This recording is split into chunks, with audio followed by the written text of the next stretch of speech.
Intel have just released their latest earnings for the third quarter 2024, with both revenue and earnings exceeding expectations, confirming the recovery trend that I've highlighted in recent past videos where I covered the blue tech giant. They did, however, have some inventory write-downs and other restructuring changes that resulted in an effective $16.6 billion loss. This comes on the heels of reports that Qualcomm have approached Intel for a potential buyout, and in a historical event in the semiconductor industry, Intel has been removed from the Dow Jones after a 25-year presence, to be replaced, of course, by Nvidia, the new representative of the semiconductor industry. So what will happen to Intel? Is it realistic to expect Qualcomm to acquire them? If a merger or a buyout happens, what will happen to Intel's products? Will they continue making CPUs for the desktop and mobile segments? Would regulators ever allow for Intel to be sold to a rival? The answers to all this will probably surprise you.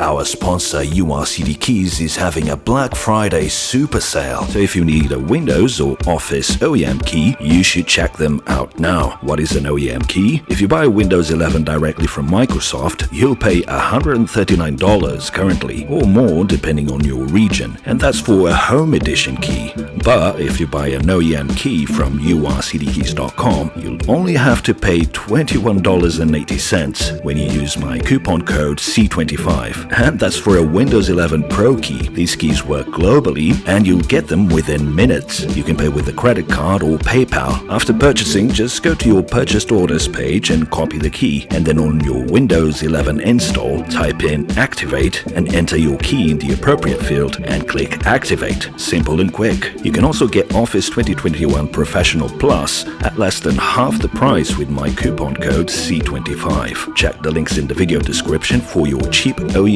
keys today.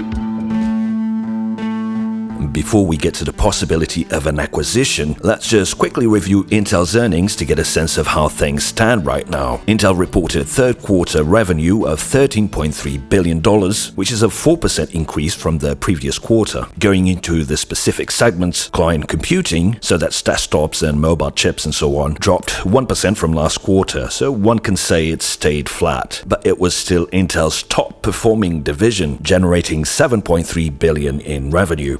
This is something to take note of. Now, data center and AI revenue actually increased by a significant 10%, and that's of course the key figure that investors want to hear, as no one really cares much about the client products apart from us PC enthusiasts. Network and edge revenue also saw double-digit growth. And like I said in the introduction, because of inventory write-off and other charges due to devaluating assets, Intel reported a $16.6 billion net loss for last quarter, the biggest loss in a single quarter in the history of the company. So all in all, while not exactly spectacular, especially considering the numbers Nvidia and AMD have been putting out, it was an okay quarter for Intel if you ignore this giant money hole, with continued signs of a general recovery and evidence that things are being steered in the right direction. Is it a speedy recovery though? Not speedy enough for investors and definitely not speedy enough for the US government, especially considering the AI opportunity that others are benefiting from. For next quarter, Intel expects another increase in revenue of up to $14.3 billion,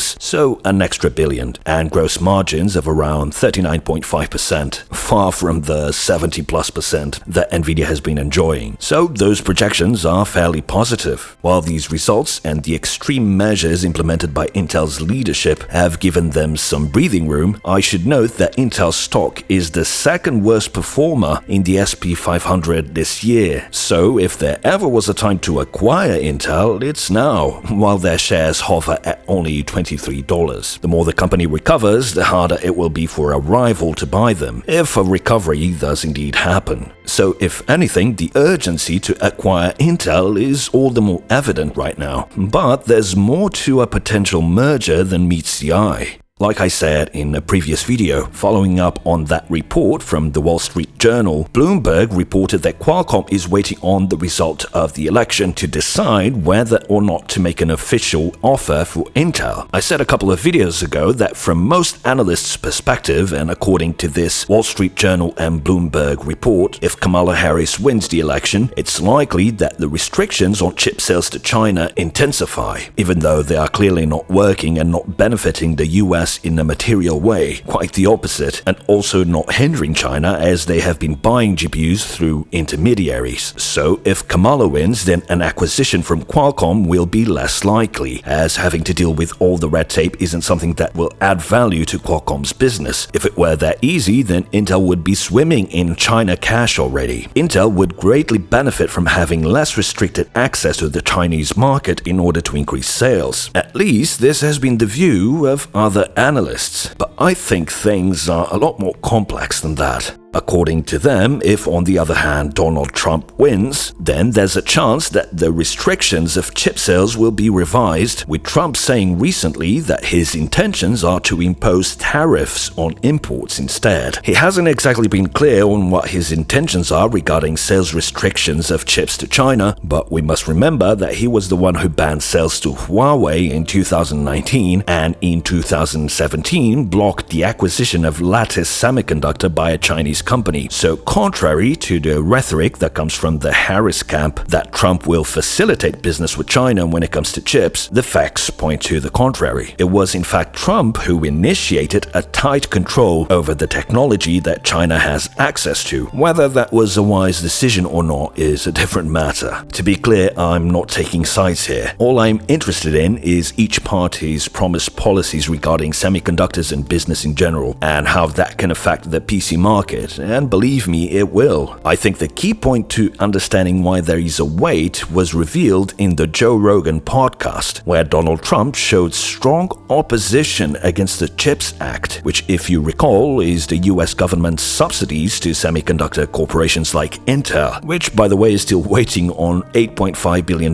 in grants and $11 billion in low-interest loans that the government promised them in order to partially fund the building of fabs on US soil. And in fact, Trump went as far as to threaten that he would repeal the CHIPS Act altogether if he was elected, and instead fund the homegrown semiconductor industry through tariffs, similar to what he plans to do with cars imported from Mexico. So the idea is that if an international company wants to sell their stuff in the US, they will be incentivized to build factories, or fabs in the case of semiconductors, in US territory to avoid paying the enormous tariffs that Trump wants to impose. While on paper that seems like a good idea, in reality this seems to me like a gigantic pipe dream and a big mistake. Firstly, if we look at Huawei, who Trump banned from the US, it's now in third position in terms of global smartphone market share with a 6.3 share. In China, they are the second leading smartphone brand with 22.7% of the market, and they are growing in the double digits every quarter. When it comes to foldables globally, Huawei currently holds the top spot in terms of sales, having overtaken Samsung, who can sell in the US, as you know. So while Huawei was banned from selling in the US, it has nevertheless thrived by focusing on their home market and other regions. To me, this is a clear indication that corporations don't need the US market on the level that Trump thinks they do, and I don't think anyone would be rushing to build factories or semiconductor fabs in the US soil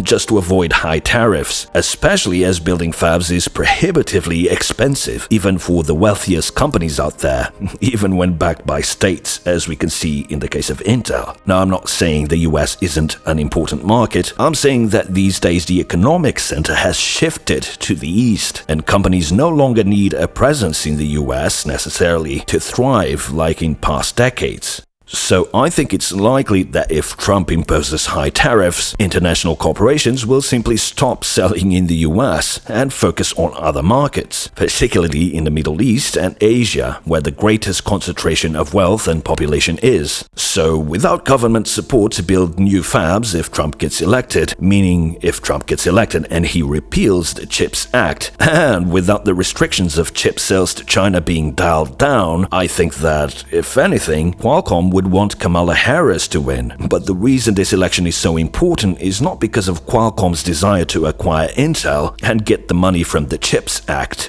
as some seem to think. Because in reality, Qualcomm is not at all interested in Intel's fabs. And in fact, it's Intel who is waiting for the result of the election, not Qualcomm. What Qualcomm is interested in is in the PC IP that Intel has. In recent years, Qualcomm has been focused on expanding beyond the mobile market, to the point that they even acquired Nuvia to make use of its IP and build the Orion series of CPUs, which are now going into their AI laptops. Expanding into the PC market has been Qualcomm's main focus, not having their own fabs. There was never any public interest expressed in having their own fabs from Qualcomm. They've operated just fine with a fabless model and are happy to rely on Samsung and TSMC. Not only that, but how on earth would Qualcomm manage a foundry business? They have zero expertise in that area, and they don't have the funds to purchase Intel and the high-NA equipment from ASML. And it seems to me like their focus would be spread too wide for the foundry aspect of Intel to be desirable to them. So Qualcomm's interest is solely in Intel's client PC IP, and I think that if some kind of acquisition is to happen, Qualcomm wants it to be limited to that. I think Qualcomm would buy Intel's client PC business and nothing else. That's what they want. But that doesn't mean that that's what Intel wants and what the US government wants. And this is where things get more complicated. Intel, who is waiting to see if after the election their foundry business has legs to stand on. If Kamala wins, then Intel might finally get the CHIPS Act money if they continue to show signs of a recovery. If Trump wins and repeals the CHIPS Act, then Intel might need to merge with one of its rivals in order to be able to compete with TSMC. To be fair to Intel, they have managed to jump through nodes at a rate that no one thought possible, and they already have Amazon committed to a multi-billion purchase of chips on Intel's 18A node next year. And in this earnings report, Pat Gelsinger mentioned 2 more foundry customers of that scale. No one is interested in repeating the 2008-style bailouts that Obama gave the car industry and to banks. So if Trump wins, Intel is on its own, and if Kamala wins, Intel will have to show a more robust recovery. But because Intel is a strategic asset to the US, being the only company that designs and manufactures chips in US territory, the government has no option but to find a solution for Intel. And this is where Qualcomm enters this story. They are the perfect partner as an all-American backup plan if things go from bad to worse at Intel. It might sound dramatic, but there was a time when no one expected IBM to have to sell their PC business also, whose remnant is now carried by Lenovo. I spoke in past years of The Innovator's Dilemma, a fantastic book from the late Clayton Christensen, and Intel fell prey to exactly that. A bloated tech company with so much middle management that innovation got stifled and is now struggling to keep up with its leaner competitors. So in reality, what's happening here is early talks for a backup plan to save Intel from going under, led by a private corporation, Qualcomm, but being encouraged by the US government. If you think about it, it's nothing short of incredible that Intel still has around 80% of CPU sales, especially given the last 15 years or so of complacency. While in a vacuum, I agree with Donald Trump that the government shouldn't be giving corporations money because it's further subsidizing the hold that corporations have on US policies. The reality is that the technology sector has always relied on funding from the government through the Defense Advanced Research Projects Agency, also known as DARPA. DARPA was created in response to the Soviet Union's launch of the Sputnik satellite back in the late 1950s. The goal of DARPA was, and is, preventing such technological surprises from happening again. DARPA was instrumental in developing the internet, GPS, stealth technology, artificial intelligence, that big dog robot that Boston Dynamics became famous for, onion routing, which is the tech behind the Tor browser, and even Apple Siri originated from a DARPA project called Kalo. And of course, even Intel's greatest threat, ARM, originated in DARPA through its RISC program back in the 70s. The reason the US is arguably the world leader in technology is because of government funding through this agency, both on the corporate and academic level. So Trump's plan, in my opinion, while righteous from a political and maybe moral standpoint, it's just not realistic when you look at the state-sponsored system of innovation that is happening in China. If China subsidizes its private sector, which it does, how can the US compete with them without doing the same? If the concern is solving the immediate threat of supply chain vulnerabilities and the unlikely but possible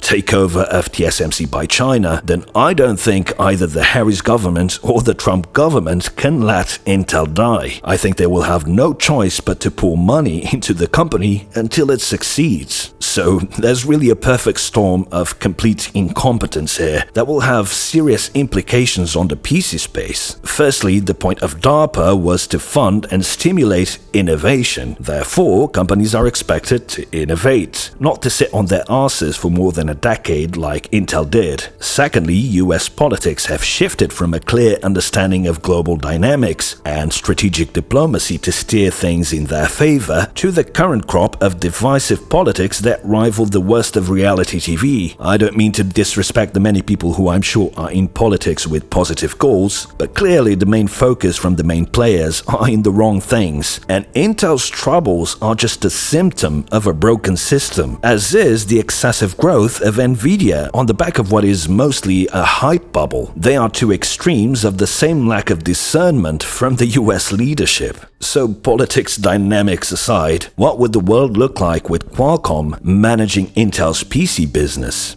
Firstly, if Qualcomm were to buy the PC business only from Intel, that would immediately condemn the foundry business to ruin. We saw that when AMD broke off from Global Foundries, who now have nothing to offer in terms of leading-edge nodes, they just completely left the game. The same will happen to Intel's foundry if they are broken off completely from the parent company. So if Qualcomm are to take charge, I think it would be through a merger. And if that's the case, I think x86 will take the back seat, if not be completely phased out from the consumer market over time. If we look at the Nuvia acquisition, Qualcomm had no problem with completely scrapping Nuvia's work, which if you watch my interview with John Masters, who was at the company a few years ago, you might remember that Nuvia's focus was on servers, not on client chips. So like I was saying, Qualcomm had no problem in scrapping the server CPU core that Nuvia was making and shift their focus to making a client CPU core with a microarchitecture codenamed Orion,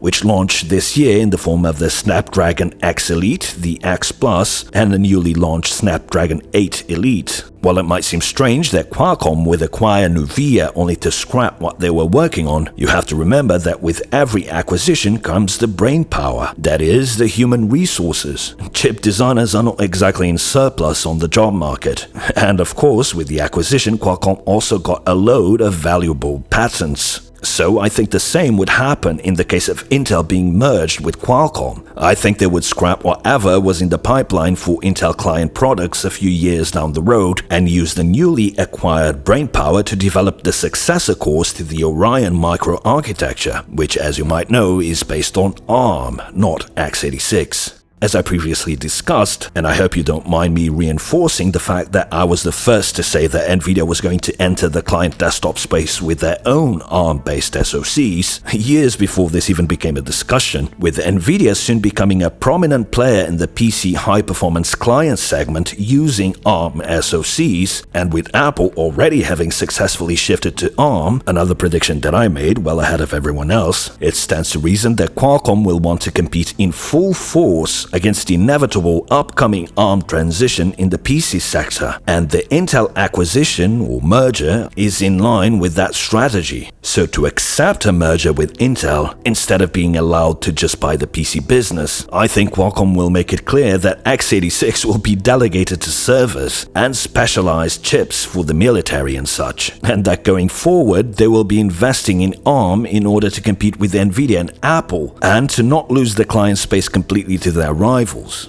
Qualcomm is specifically interested in Intel's client desktop and mobile business and in acquiring the army of chip designers that Intel has devoted to those segments, and also the many equipment and leases that are related to the PC business, and of course, more importantly, the thousands and thousands of patents that Intel has, including patents for multi-chip SoCs, everything related to Foveros, and other packaging-related patents, and many more. From Qualcomm's perspective, all of this would add tremendous value to their PC strategy. But couldn't Qualcomm just keep both x86 and ARM processors on the market? I think that would cannibalize Qualcomm's own plans for ARM, and more importantly, by getting rid of x86, they would also greatly hinder AMD. In fact, AMD would be relegated to the server space in HPC. Why fight Nvidia and Apple on the ARM front and AMD on the x86 front when they can just make AMD go away? AMD cannot maintain the x86 market all by themselves. They just don't have the wafer capacity to do so even if they wanted to. Now you might think, well, regulators did not allow Nvidia to buy ARM, so they would not allow Qualcomm to buy Intel's PC business and probably not allow for a merger. While that's a valid consideration, I think this is a completely different affair. Firstly, Qualcomm does not want to buy Intel in its entirety, only a portion of it. And if they merge, they will maintain most of its structure. Secondly, Qualcomm is in a position where they can absolutely guarantee, at least on paper, that they will maintain their licensing agreement for x86, something that Nvidia could not do with ARM, or rather they tried, but regulators felt like Nvidia would not truly commit to that promise. Like I said, Qualcomm can remove AMD from the market simply by ceasing to make the x86 core line of CPUs themselves, so Qualcomm can confidently reassure regulators that they will continue supporting the x86 alliance on paper, while in the background they can undermine x86 by shifting all previous Intel client resources to ARM-based SoCs. And by the way, as for Intel's graphics division, which is of course part of the client division that Qualcomm would take over, it's difficult to predict what Qualcomm would do there, if they would restrict the GPU IP to iGPUs inside their own SoCs, or if they would reformulate the GPU division and continue making DGPUs and maybe GPUs for AI workloads. I think that most likely Qualcomm would just scrap whatever Intel's GPU division is working on and put that team to work on GPUs for Qualcomm's ARM SoCs.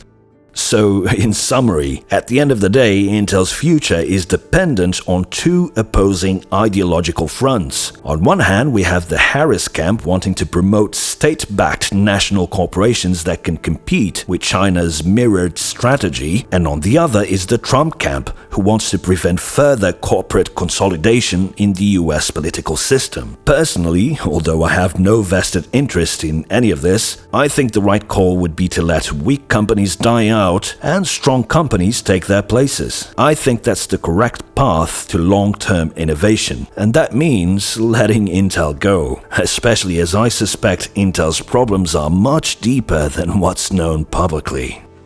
Do you have any questions regarding the possible acquisition of Intel by Qualcomm? The best place to ask them is on the Cortex Discord server. By joining my awesome patrons, you'll get access to our Discord server, where I hang out pretty much every day, as well as other welcoming PC enthusiasts. If you can't contribute at the moment, then please share this video, give it a like and subscribe, as that really helps the channel grow. Thanks for watching, and until the next one.